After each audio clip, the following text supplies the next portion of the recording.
Hey everyone, this is Noel Lopez from Ecommerce Disruptors, and I am extremely happy to announce our guest today is going to be Shalini Sharma, all the way from Mumbai. She's joining us from Flock. Shalini, if you would like to take a moment to introduce yourself. Hi Noel, thanks for having me. I am so glad to be here. I am Senior HR Business Partner at Flock. Flock, as you might know, is a communication and collaboration platform, and it's extremely simple to work in remote teams with Flock. And I think that's one of the reasons why we're having this conversation. About some of the great work that we've done internally, and I'm happy to be here and share about all of that. Fantastic. And what really wanted to discuss today is working from home. We know several companies are working at home now, given everything happening around the world. And there's definitely a difference from working from home versus working within the office. And just wanted to know what type of helpful tips you might want to share with those working from home, and how can they stay productive? Okay.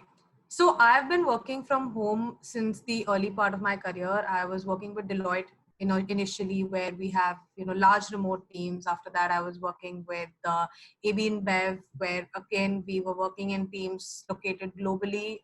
And then after that in TikTok, and TikTok itself is also a tech platform, and now Flock. One thing that I've learned throughout is that when you work from home for an extended period of time, you have to wear multiple hats. The first is you. Like, what do you do for yourself? So how do you keep yourself productive? Is it by keeping a designated workspace? Because I would not advise, getting out of your PJs and working in your bed.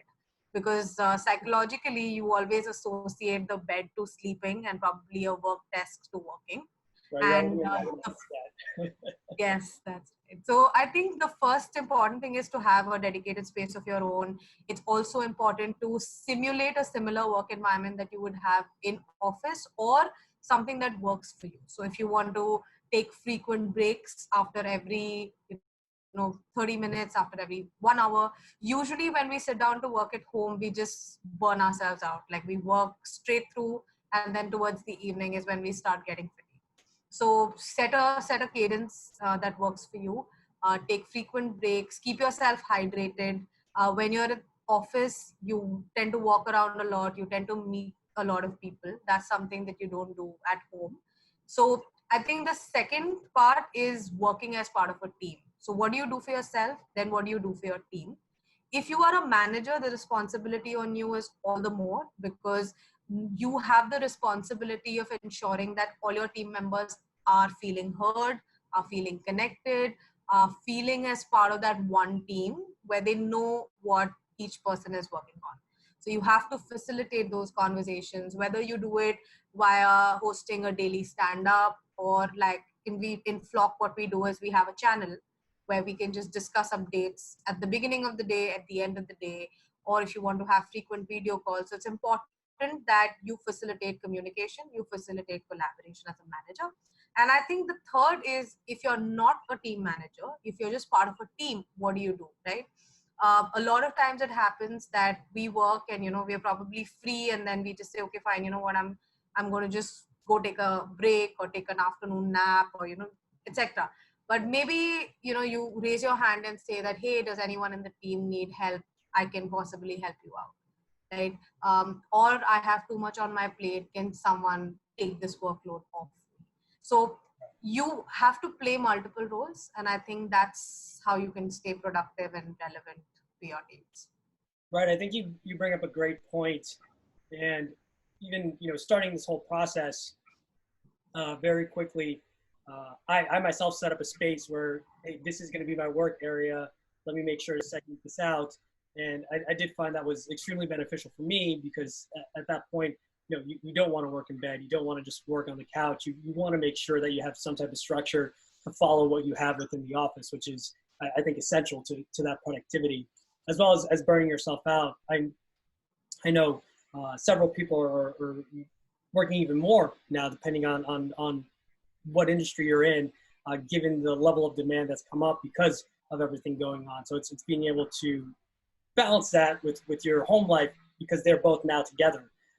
And I mean, you for sure have that experience. As you mentioned, you're no stranger to working from home. So I think being able to break that apart is going to be vital. The one thing I did want to ask you is in regards to managers and managing your teams. I think this is a very important topic because for several teams, there's that level of personal communication every day where you walk over, you're speaking with your team, there's that face-to-face. Given that that's now no longer an option, as you mentioned, is the better alternative to do a status in the morning and then in the afternoon to check in through your team on your team throughout? What really do you think is the better approach there? I think it has to be very tailored to your team, but some of the approaches that we have adopted organization wide and some of them that I've seen working, the one is where you do daily stand-ups, right? So whether it's in the form of actually coming into a meeting or it's in the form of sending a template saying, hey, can you please send in your updates at the end of the day just so that everyone is in the loop. That's one. The other, of course, is just better project management where you are using a tool, whether it is Trello or your Asana or a tool that helps you manage status of projects where you understand who's where, who's in what space, what part of the piece is moving. I think the third is as a manager, just so that everyone is also aligned to what's happening in the teams, they also feel heard. I think it's a very good idea to increase the number of one-on-one connects that you do. Because when you're in office, again, there's, you can always catch your manager for coffee. You can always say, hey, can I have 5 minutes with you and have that conversation? But it tends to happen that when you're working from home, you're just jumping from call to call and, you have a busy day or you need time by yourself to work. So that personal connect gets lost. So I think that's also equally important. And for the team to stay in sync, I would encourage that the team bonding, you work on team bonding. I know these things are probably taken lightly, but I think it's all the more important in a virtual working remote teams where people come together, even if it's for 30 minutes or 45 minutes in a week, where they're just not talking about work. They're just having fun. They're playing probably a game of Pictionary or a quiz, or you're just holding a random conversation, because you don't do that anymore at work. So you need to find a substitute. And I would say that especially right now during COVID, where a lot of people are at home most of the days, they're probably not even stepping out for walks. They only go out for grocery shopping. I think there's also a lot of emotional and mental stress that you can relieve by building these human connects. Right. I've been guilty of not going out enough, honestly, because like you said, it's, going out for groceries, but it's really important to go out for that walk, kind of get outside and enjoy that. And the team bonding, I think, is absolutely spot on. For us, we do happy hours. We're located right downtown, Norwalk, and that gives us the opportunity to go to a bar, unwind, relax. And I've seen a lot of teams do these types of virtual happy hours where everyone gets together, you have a moment to unwind and relax. Aside from that, do you think there are any other activities that would be beneficial for teams like that to engage in that can be done virtually? Yes, absolutely. So when we started out, we of course started out with our virtual lunches and just virtual catch-ups. But then we thought, how can we take this to the next level? What else can we do? How can we touch on other themes that you would touch on in an office environment? So one of them is say competition, a healthy competition. So we introduced a contest which we called as Flock Quiz, which was a series of quizzes on different topics every day. So it lasted about 6 days. We framed it in the form of a championship. And we said, so we use Kahoot. Kahoot is a popular platform. We use Kahoot to roll out these quizzes. And then they were on different topics, politics and, TV shows, Friends, Harry Potter, all of that. So there would be a quiz that goes out every day. And the way we did it, interestingly, on Flock is we created a Flock public channel. And we said that anyone who wants to participate, join this channel. And people joined in. And then every day we would post a quiz in the morning. And the top 3 would be announced after that. And then we also did smaller rounds with them where we, put them in pools. We had sports and entertainment as one category. And we actually did a live finale on Zoom. where we broke them into into breakouts. We gave them different themes to work with. We gave them a maze to solve, a digital maze to solve. Right. So all of this worked out really well because of the technology that we have, Flock and Zoom. We used a combination of both of them, and me and the team just keep thinking of, what is it that we can do better. I actually want to share another example. We did something called Let's Make 21 Memories.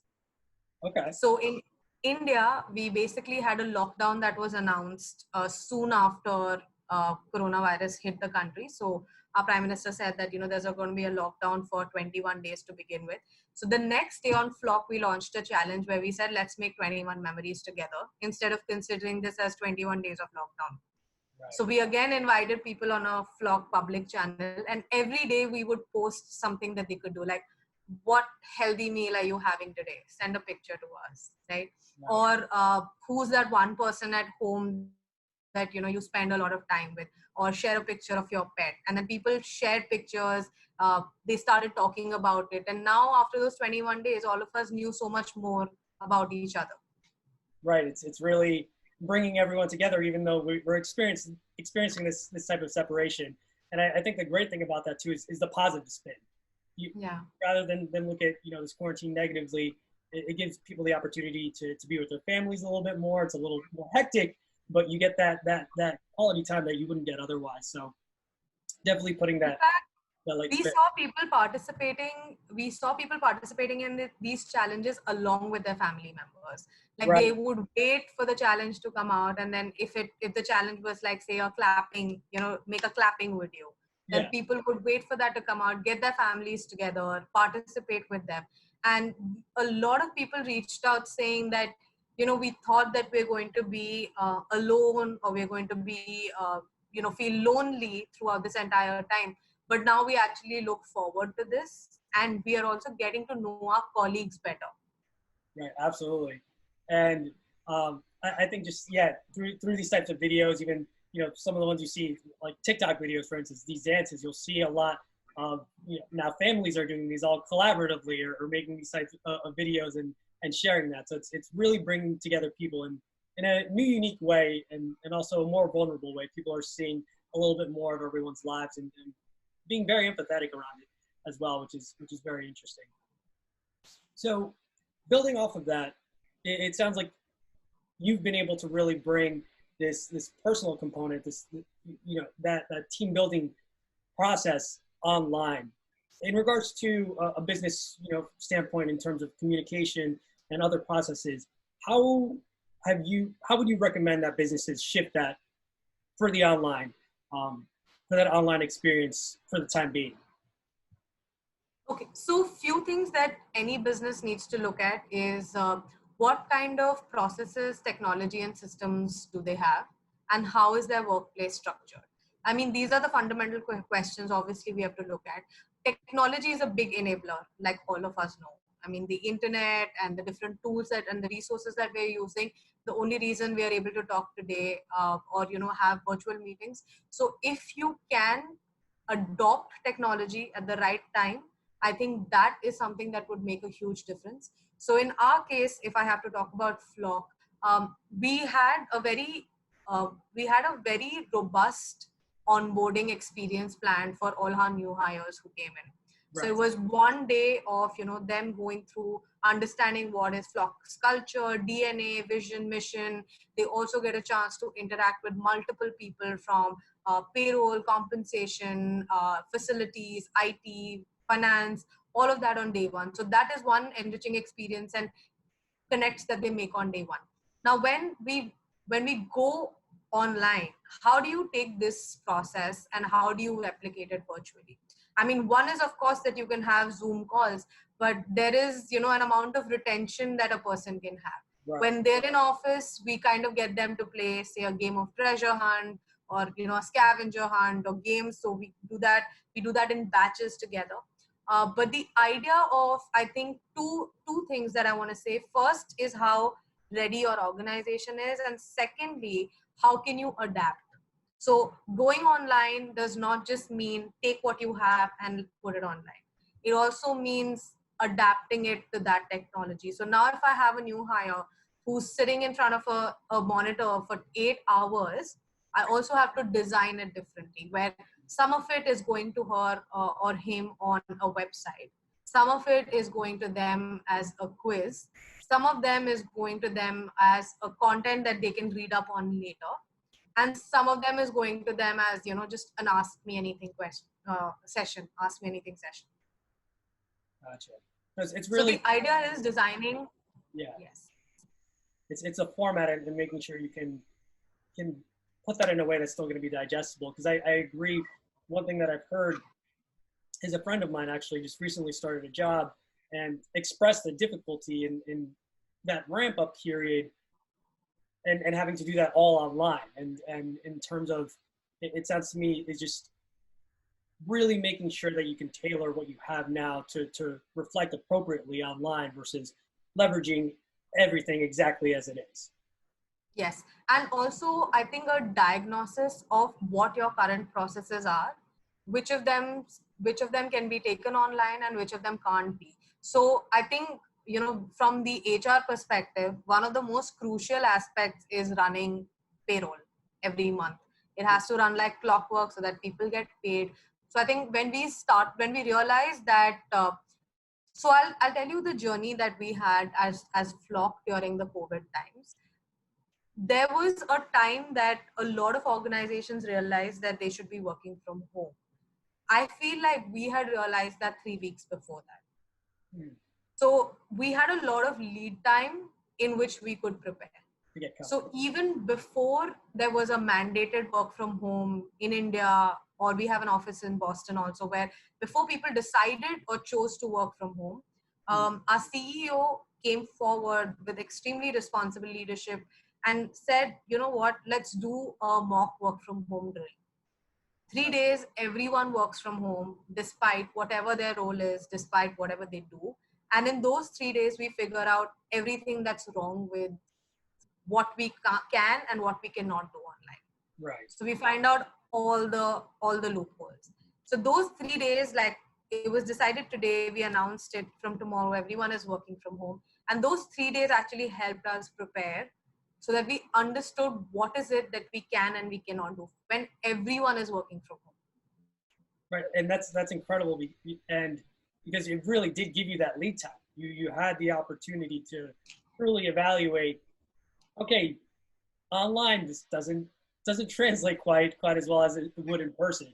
Um, Being able to pivot and adjust in that sense is huge. So, out of curiosity, what drove that decision to hey, let's do 3 days from home prior to what happened, to everything that happened with COVID? So it was part of our business continuity planning exercise. We knew that, it's soon that coronavirus is going to be in India. We should, and as a workplace, we believe in not enforcing a lot of things. So we knew that there will be a point where people would not feel comfortable coming to work. They might choose to work from home. And instead of that being a choice, we wanted to say that, hey, you know what, we care about your safety just as much. And if you're not comfortable coming to work, then work from home. And the other thing is that it should not even be a choice that someone has to make. Like, we should just be able to enable them. Now, what works in our favor is that we already had platforms like Flock, like Zoom, like our Google Suite. So we could already have shared worksheets, etc. That's what worked in our favor because we've been working with that technology. Things that we had to figure out, of course, is taking every single process online. So something as small as submission of bills. When someone claims a reimbursement, they submit a bill. We had hard copy bill submission. How do you then change that to a soft copy? Things like that. So those smaller changes we had to look at. But the initial thing that prompted, to answer your question, is just thought leadership, responsible leadership from our CEO, who at that time, I think he was in the US and he already kind of knew how bad it was getting. So it was just early. It was just a sense of adopting early. And clearly it was a great call because it allowed you to, again, really evaluate all your processes and begin to prepare for what eventually became working from home. Most companies are working from home now, and it's to hear that you were able to to see that in advance and prepare accordingly is really, I'm sure was beneficial. So And I actually haven't left my house for the last almost 75 days. really, Yes, and I haven't gone out to buy groceries because so India is under a lockdown right now, so I right. haven't stepped out to buy groceries. I've been at home. I've been working from home for more than 2 months because we took this decision in the first week of March, and ever since then I've not stepped out. And I would actually say, based on the discussions that I've had with the leaders, that firstly they don't feel like any productivity has dropped in any of the teams. Right. Mm. And the second is, I think some of them have even gone on to say that I feel like in my team productivity has increased. Right, and you do hear that, especially prior to this happening, companies offering that option of working from home. It in a lot of instances have found that productivity did increase. People took that ability and that opportunity very seriously, and more so, the people have been able to adapt. It's just making sure that the systems in place are able to support those who are working properly. Yeah. So I think So, my first, go ahead. oh no, sorry. No, go ahead. So I just, so not having left for, you said 75 days, how have you kind of been able to keep, keep your sanity in a sense, while working throughout this? I think the first thing that has worked in my favor is that I've been extremely busy. I think the work on the work front, initially dealing with the business continuity planning, then talking to employees about concerns, looking at travel histories. There has just been a lot going on during COVID. Working on the processes. So I think that's been good in a way, because when you're busy, then you don't have time to think about other things and so on and so forth. The other thing, of course, like all of us know, there's too many house chores. You have cooking and cleaning and Right. all of that stuff. So that's kept me busy on the other hand. But I think the third is that we've taken enough time as an organization, as a team, to also use this time for upskilling, to spend enough time on taking online courses. And the good thing is that in this time, there are so many organizations that have gone out and actually shared their content free of cost. I've seen so many courses from Harvard, so many courses from Skillsoft, SumTotal, so many which are just available free of cost online for anyone to take. So we actually, in fact, I was talking to our learning team today, and there's a gentleman by the name of Saurabh. He was telling me how within their team, they've created a leaderboard of learning, so that whenever anyone goes and takes an online learning, they come there and they say, hey, I've taken these many hours of learning. Here's where I am on the leaderboard. They share their learning, things like that. They, take time to discuss with each other what they've learned. I think these things are keeping us not just, I wouldn't say sane, like it's actually an exciting time, Right. because you understand it's the new reality. You understand that there's a lot to learn, there's a lot to do, and there is a lot to be prepared for when the dust finally settles. Absolutely, and I think that's interesting, taking a leaderboard, because I'm definitely one for competition. So being able to see, oh, I'm ahead in hours and I'm learning. It really, again, brings that sense of community amongst your team. It gives you the opportunity to see how other people are, or what other people are learning, and sharing that information. So being able to combine that all into one sounds, really productive and exciting, like you said.